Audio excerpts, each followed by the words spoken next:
Hi friends, இந்த வீடியோவில் என்ன பார்க்க போகிறோம் அப்படின்னா, நம்ம வந்து ஏற்கனவே 12th ஸ்டாண்டர்ட் மொழித்திறன் பயிற்சி இயல் 1லேருந்து 8 வரைக்கும் முடிச்சு அது வந்து ஃபுல் டெஸ்ட்டும் வச்சுட்டோம்.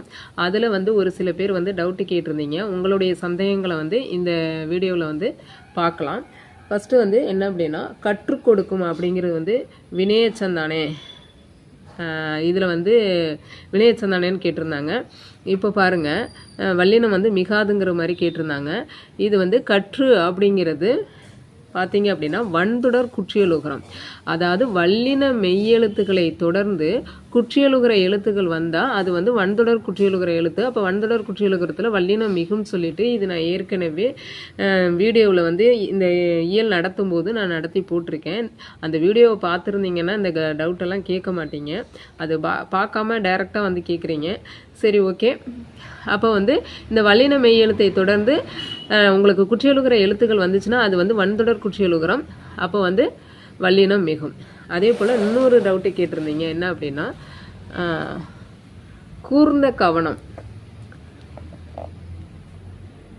இந்த கூர்ந்த கவனங்கிறது வந்து பெயரெச்சம் தானே, அந்த இடத்துல எப்படி வந்து வல்லினம் மிகும் அப்படின்னு கேட்டிருந்தீங்க.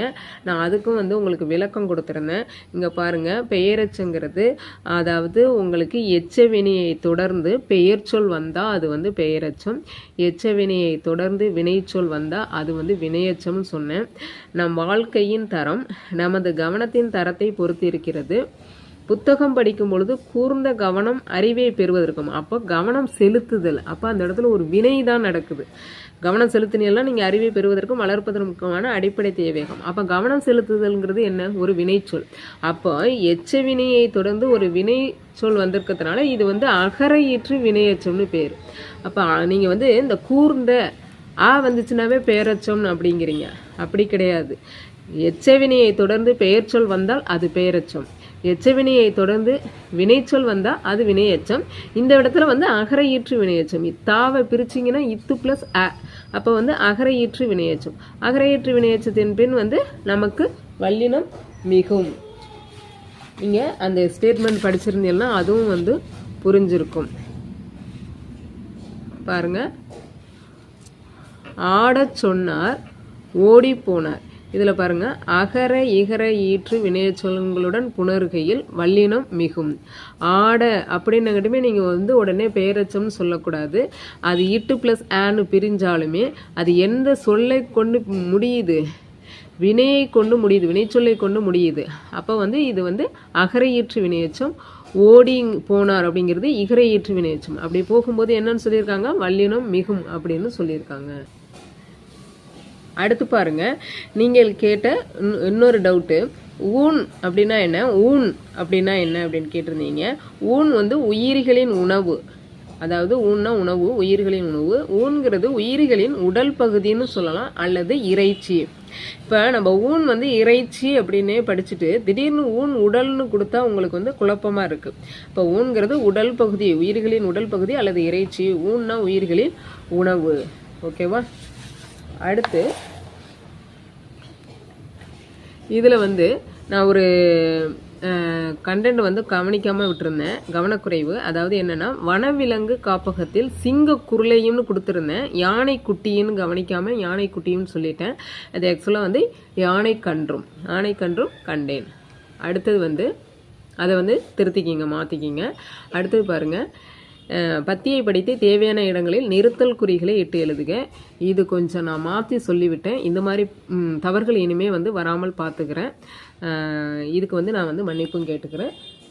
சாரி, மாற்றி சொல்லிட்டேன். அதையும் வந்து மாற்றிக்கிங்க.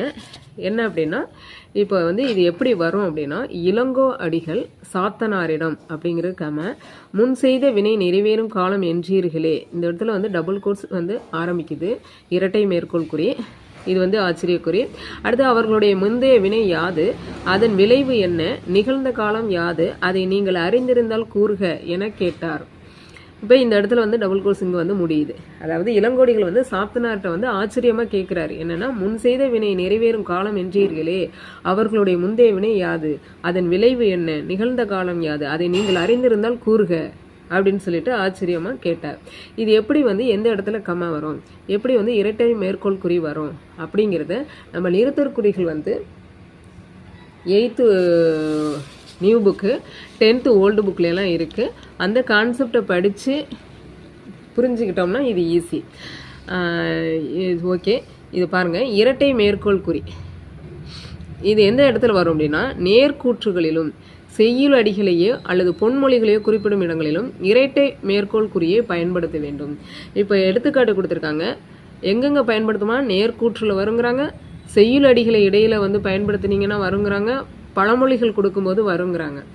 இப்போ இந்த எடுத்துக்கிட்ட பாருங்க, திருவிக்கா மாணவர்களிடம் தமிழ் காவியங்களை படியுங்கள், இன்பம் நுகருங்கள் என்று கூறினார்.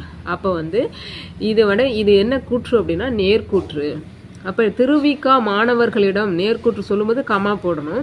தமிழ் காவியங்களை படியுங்கள், இன்பம் நுகருங்கள் அப்படிங்கிறது அவர் என்ன இது வந்து அடி சொல்கிறாரோ, பொன்மொழிகள் சொல்கிறாரோ அது வந்து டபுள் கோட்ஸில் வரும் என்று கூறினார். இப்படி வர்றது வந்து நேர்கூற்று. அப்போ நேர்கூற்றில் இரட்டை மேற்கோள் குறி வரும்.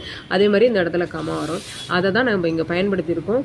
இளங்கோவடிகள் சாத்தனாரிடம் ங்கிறது முன் செய்த வினை நிறைவேறும் காலம் என்றீர்களே, அவர்களுடைய முந்தைய வினையாது அதன் விளைவினை நிகழ்ந்த காலமாவது அதை நீங்கள் அறிந்திருந்தால் கூறுக என கேட்டார் அப்படிங்கிறது நேர்கூற்று. அதனால இந்த இடத்துல கமா வந்திருக்கு, இந்த இடத்துல இரட்டை மேற்கோள் குறி வந்திருக்கு. ஓகேவா?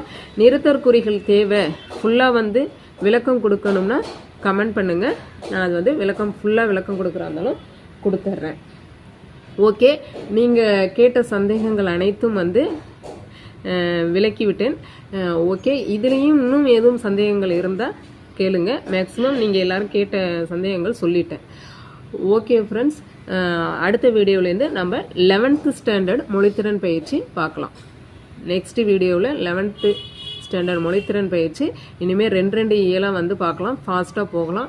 நான் வந்து பிப்ரவரி மந்த் எண்டுக்குள்ளே முடிக்கணும், அதுதான் டார்கெட்னு சொல்லியிருக்கேன். அதனால் வந்து இனி எவரி வீடியோ வந்து 2 இயலாக வரும். ஓகேவா? ஓகே ஃப்ரெண்ட்ஸ், நன்றி. எதுவாக இருந்தாலும் வீடியோ பிடிச்சிருந்துச்சுன்னா லைக் பண்ணுங்கள், புரிஞ்சுதா என்னங்கிறதையும் கமெண்ட் பண்ணுங்கள், உங்களுடைய ஃப்ரெண்ட்ஸுக்கெல்லாம் ஷேர் பண்ணுங்கள். ஓகே, நன்றி. நெக்ஸ்ட் வீடியோ பார்க்கலாம்.